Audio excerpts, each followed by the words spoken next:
बघा बेटा, आता आपण एक वन शॉट रिव्हिजन करून घेऊ पिरियॉडिक क्लासिफिकेशन ऑफ एलिमेंट या चॅप्टरची. पिरियॉडिक क्लासिफिकेशन ऑफ एलिमेंट मध्ये आपण काय लक्षात ठेवलं, एलिमेंट्स अँड देअर क्लासिफिकेशन पहिला पॉइंट होता. त्याच्यानंतर डोब्रायनरचे ट्राइब्स असतात, त्यानंतर आपण न्यूलँड्स लॉ ऑफ ऑक्टिव्स, त्यानंतर मेंडलीज पिरियॉडिक टेबल आणि फायनली मॉडर्न पिरियॉडिक टेबल, असे आपल्याला त्या ठिकाणी 5 पॉइंट अभ्यास करायचे होते. तर क्लासिफिकेशनच्या इन्फॉर्मेशन मध्ये आपण त्या ठिकाणी बघितलं होतं. क्लासिफिकेशनच्या इन्फॉर्मेशन मध्ये मी तुम्हाला बोललो होतो बेटा की त्या ठिकाणी 118 एलिमेंट तर आपल्याला आजच्या जगामध्ये माहित आहे. बघा, we have learn in the previous standard that all atoms of elements are of only one type. Today's 118 elements are known to the scientific world. आजकाल 118 एलिमेंट्स त्या ठिकाणी सायंटिफिक वर्ल्डला किंवा आपल्या पूर्ण सायन्स जगाला माहिती आहेत. However, around 18 year, बघा लक्षात ठेवा, मात्र 18व्या या शतकामध्ये फक्त आणि फक्त किती एलिमेंट माहित होते? 30 एलिमेंट माहित होते. एवढी बेसिक इन्फॉर्मेशन मी तुम्हाला पहिल्या याच्यामध्ये पण दिली होती, पहिल्या आपल्या पार्ट्स मध्ये पण दिली होती. पण शॉर्ट मध्ये मी तुम्हाला एक सांगू शकतो की आपण बघा लक्षात ठेवा की आताच्या जगाला किंवा आता सायन्स मध्ये 118 टोटल एलिमेंट्स माहित आहेत. किती एलिमेंट्स माहित आहेत? 118 टोटल एलिमेंट्स माहित आहेत. आणि त्या टायमाला 18व्या शतकामध्ये किती माहित होते बेटा? फक्त आणि फक्त 13 एलिमेंट माहित होते. किती एलिमेंट माहित होते? 13 एलिमेंट माहित होते. त्याच्यानंतर बघा पुढे, मोर नंबर ऑफ एलिमेंट्स वर डिस्कवर in the course of time. More and more information about the properties of elements was gathered. To easy the study of such a large number of elements, scientists started study at the pattern, if any, in the vast information about them. You know that in the initial classification, elements were classified into the groups of metals, non-metals. Later on, the another class of the elements called nothing but the metalloids. बघा, याच्यामध्ये फक्त आपण या paragraph मध्ये फक्त short मध्ये काय काढू शकतो, तर याच्यामध्ये आपण शॉर्ट एकच गोष्ट लक्षात ठेवू शकतो बेटा. काय? मी तुम्हाला त्या ठिकाणी व्हिडिओ स्टार्टिंगला पण मी तुम्हाला त्या ठिकाणी एक्सप्लेन केलं होतं की आपण शॉर्ट मध्ये काय लक्षात ठेवू शकतो. तर आपण याच्या शॉर्ट मध्ये एक गोष्ट लक्षात ठेवू शकतो बेटा. काय? की बघा, कन्फर्म करून घ्या पहिले की फक्त आणि फक्त विज्ञान जगताला म्हणजे सायंटिफिक वर्ल्डला आता टोटल पोझिशनला, आजच्या ह्या करंट पोझिशनला 118 एलिमेंट माहित आहेत. आणि 30व्या शतकामध्ये माहित होते, 18व्या शतकामध्ये फक्त 30 एलिमेंट माहिती होते. आणि त्या टायमाला जे क्लासिफिकेशन सायंटिस्ट लोकांनी चालू केलं होतं ते होतं मेटल, नॉन मेटल आणि मेटलाइड. हे तिघांचा प्रॉपर अभ्यास करून त्यांनी क्लासिफिकेशन सुरू केलं होतं. पण क्लासिफिकेशन झालं नव्हतं. तर त्यात पहिला सायंटिस्ट कोण होता? तो तुमचा होता डोब्रायनर. कोण होता बेटा? डोब्रायनर नावाचा सायंटिस्ट होता. आपण पहिले पण याचा अभ्यास केलेला आहे की 1817 मध्ये जर्मन सायंटिस्ट डोब्रायनर याने एक सजेस्ट केलं की माझ्याकडे एक नियम आहे. कोणता नियम आहे? ट्राइड्सचा नियम आहे. कोणता नियम आहे? ट्राइड्सचा नियम आहे. त्रिके आहे, तिला डोब्रायनरचे काय म्हणतो आपण? त्रिके म्हणतो. म्हणजेच काय बेटा, त्याला आपण डोब्रायनरचे काय म्हणतो? ट्राइड्स म्हणतो. A + C, माझा पहिला एलिमेंट आणि माझा तिसरा एलिमेंट आपण जर का 2 केलं, इज इक्वल टू तुम्हाला माझा जो मधला एलिमेंट असेल म्हणजे B असेल, त्याचं ॲटॉमिक मास तुम्हाला बघायला भेटेल. असं डोब्रायनर सायंटिस्टने त्या ठिकाणी सांगितलं होतं. हा बघा, डोब्रायनर सायंटिस्टचा एक चार्ट आहे. याच्यामध्ये बघा, लिथियम, सोडियम आणि पोटॅशियम असे तीन चे जो ग्रुप करायचा. लिथियमला त्याने पहिला एलिमेंट घेतला, त्यानंतर दुसरा एलिमेंट आणि तिसरा एलिमेंट. आता बघा, त्याचा जो मेन फॉर्म्युला होता A + C/2 is equal to, त्याला काय करता यायचा? B करता यायचा. म्हणजे बघा, सोडियमचं त्याने ॲटॉमिक मास घेतलं, सॉरी लिथियमचं ॲटॉमिक मास घेतलं आणि डायरेक्ट कोणाचं घेतलं? पोटॅशियमचं घेतलं. दोघांना ऍड केलं, आपण 2 केलं, त्याला कोणाचं मास भेटलं बेटा? कोणाचं ॲटॉमिक मास भेटलं? सोडियमचं. तसंच कॅल्शियम, नंतर तुमचं असं त्या ठिकाणी स्ट्रोनियम आणि बॅरियम, हे तिघांचं त्याने त्रिके तयार केलं. परत क्लोरीन, ब्रोमीन आणि आयोडीन हे तिघांचं पण त्याने तसंच केलं. परंतु मात्र हा डोब्रायनर सायंटिस्ट ठराविक टाइमापर्यंत ज्या गोष्टी एक्सप्लेन करू शकला, पुढे जाऊन याला एक्सप्लेन करता आलं नाही. मग तुम्हाला असे काही प्रश्न विचारले जाऊ शकतात. आयडेंटिफाय करा की याच्यापैकी कोणतं डोब्रायनरचे ट्राइड्स आहे आणि कोणतं नाही आहे. तर तुमचा जो पहिला एलिमेंट आहे याला A कन्सिडर करा, याला B कन्सिडर करा, याला C कन्सिडर करा. इथं 14.1 आहे. म्हणजे हा तुमचा बघा A एलिमेंट आणि C एलिमेंट दोघांचा ॲटॉमिक मास दिला आहे. दोघांचा ॲटॉमिक मास ऍड करा, अपॉन 2 करा, इज इक्वल टू तुम्हाला आन्सर काय आला पाहिजे? 14.1. जर आन्सर आलं तर लक्षात ठेवा दॅट्स द डोब्रायनर ट्राइड्स. ते डोब्रायनरचे ट्राइड्स आहे. आणि आन्सर जर का ते नाही आलं तर ते डोब्रायनरचे ट्राइड्स नाही आहे. असं तुम्ही त्या ठिकाणी आयडेंटिफाय करा. ते तुमच्या बुकवरती पेज नंबर 16 वरती दिलेलं आहे, लक्षात ठेवा. याच्यानंतर जर सायंटिस्ट होता बेटा न्यूलँड.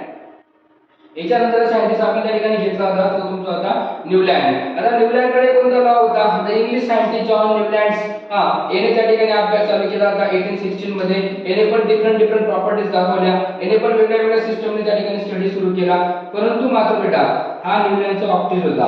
त्याने पहिला एलिमेंट आणि आठवा एलिमेंट बघा सारे गम पद सा, माझा जो पहिला एलिमेंट जी प्रॉपर्टी दाखवतो सेम प्रॉपर्टी माझा आठवा एलिमेंट दाखवतो असं सांगणारा जो सायंटिस्ट होता तो तुमचा होता बेटा न्यूलँड. काय होता?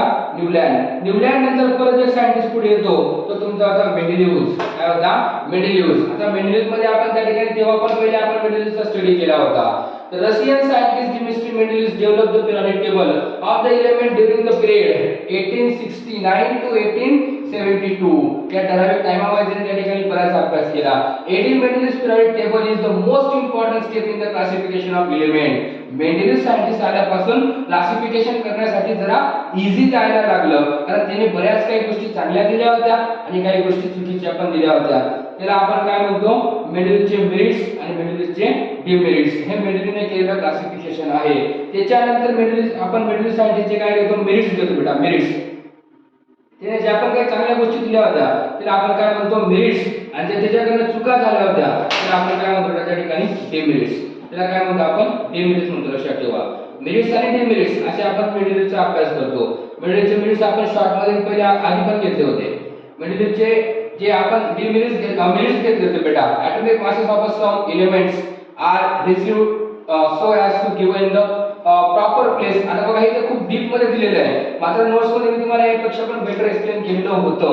नोट्स मध्ये मी तुम्हाला यापेक्षा सुद्धा बेटर एक्सप्लेन केलेलं होतं की जेणेकरून तुम्हाला 100% समजायला पाहिजे. आपल्या शॉर्ट मध्ये एक्सप्लेन न करण्यापेक्षा मी तुम्हाला फक्त क्विक रिव्हिजन करून दिली, तुम्हाला चॅप्टर मध्ये काय काय लक्षात ठेवायचं आहे. पण याचे जे मेरिट्स आहेत हे मी तुम्हाला ऑलरेडी एक्सप्लेन केलेले आहेत की त्याचे मेरिट्स कोणते, किती बेटर इन्फॉर्मेशन देणारे होते. काही त्याच्याकडे ज्या चुका झाल्या होत्या त्याला आपण काय म्हणतो? डिमेरिट्स. त्याने कधी काय केलं? सेम प्रॉपर्टी असणारे एकाच ठिकाणी ठेवून दिले. आयसोटोपला त्याच्याकडे त्या ठिकाणी जागा नव्हती. आणि अजून महत्त्वाची गोष्ट म्हणजे काय? Elements are arrange in the increasing order of masses. राईज त्याला काही ठिकाणी जो अनकम्फर्टेबल होता, पोझिशन त्याच्या हायड्रोजनची पोझिशन दिलेली नव्हती, अशा त्याचे डिमेरिट्स होते. मग आता मेंडेलिव्ह सायंटिस्ट संपला.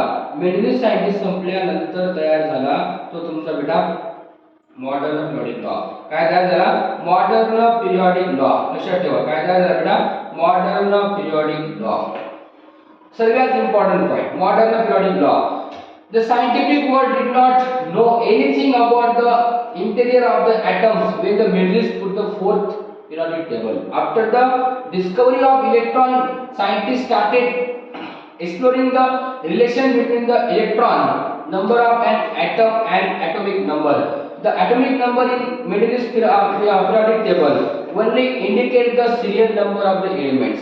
atomic number काय दाखवायचे? एलिमेंटचे सीरीज म्हणजे सिरीयल नंबर दाखवायचे, सिरीयल नंबर दाखवायचे की पहिला कोणता दुसरा कोणता.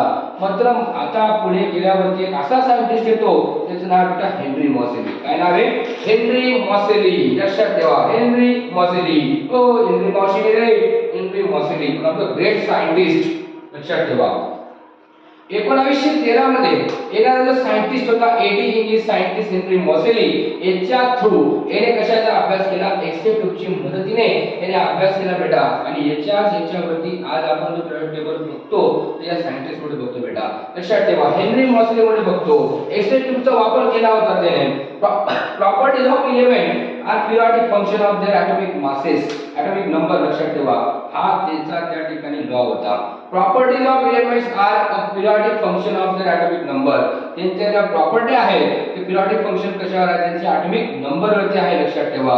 मॉडर्न पिरियडिक टेबलचं लॉंग फॉर्म कसा तयार झाला? मॉडर्न पिरियडिक टेबल कसा तयार झाला? त्याचा लॉंग फॉर्म काय होता ते पण आपण त्या ठिकाणी बघून घेऊ. एकदम शॉर्टकट पद्धतीने त्याचं स्ट्रक्चर बघून घेऊ की त्याच्यामध्ये किती पिरियड होते, किती ग्रुप्स होते, याचा आपण त्या ठिकाणी बेटा अभ्यास करू. आता फायनली हा तुमचा मॉडर्न पिरियडिक टेबल त्या ठिकाणी तयार झाला.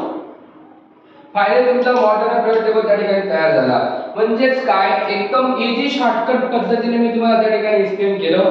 इझी शॉर्टकट पद्धतीने मी तुम्हाला एक्सप्लेन केलं त्या ठिकाणी बेटा की कोणते कोणते पॉइंट्स इम्पॉर्टंट आहेत, कोणते कोणते पॉइंट्स इम्पॉर्टंट आपल्याला बघायचे आहेत. तर आपण त्या ठिकाणी पहिला पॉइंट बघितला.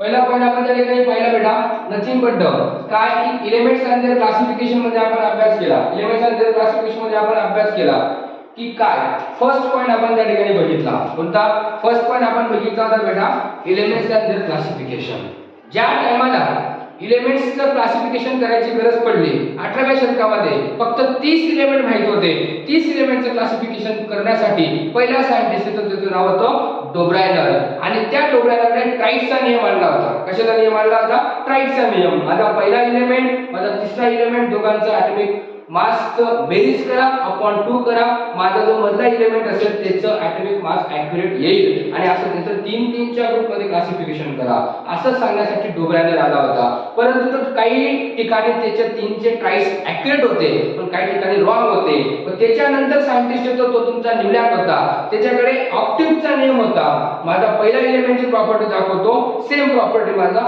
8वा एलिमेंट दाखवतो त्याला म्हणतो आपण न्यूलँड्स ऑक्टिव्ह्ज त्याच्यानंतर परत एक सायंटिस्ट आला तो तुमचा होता मेंडेलियस मग मेंडेलियसने त्या ठिकाणी 63 एलिमेंटचं क्लासिफिकेशन केलं काही मेरिट्स दिले काही डिमेरिट्स दिले तर त्याच्यानंतर मॉडर्न पिरियोडिक लॉ मध्ये एक सायंटिस्ट आला हेनरी मॉसिली या हेनरी मॉसिलीने बेटा लक्षात ठेवा हेनरी मॉसिली या सायंटिस्टने त्या टाइमाला क्लासिफिकेशन केलं with the help of atomic masses with the help of according to Mendeleev's law but with the help of X-ray tube लक्षात ठेवा एक्स-रे ट्यूबच्या मदतीने हेनरी मॉसिलीने त्या ठिकाणी क्लासिफिकेशन केलं आणि मग तो पिरियड टेबल तयार झाला तो पिरियड टेबल तयार झाल्यानंतर त्या टाइमाला बेटा त्याचं क्लासिफिकेशन करण्यासाठी त्या ठिकाणी त्याचं स्ट्रक्चर तयार करण्यासाठी long form of modern period table तयार करण्यासाठी त्याला ग्रुप मध्ये डिवाइड केलं गेलं मग त्याला काय बेटा 18 काय होते ग्रुप्स होते 18 त्या ठिकाणी ग्रुप्स होते आणि 7 काय होते पिरियड होते 7 काय होते पिरियड होते लक्षात ठेवा 18 ग्रुप 7 पिरियड आणि टोटल 118 एलिमेंट आणि नथिंग बट द 4 ब्लॉक त्या बेटा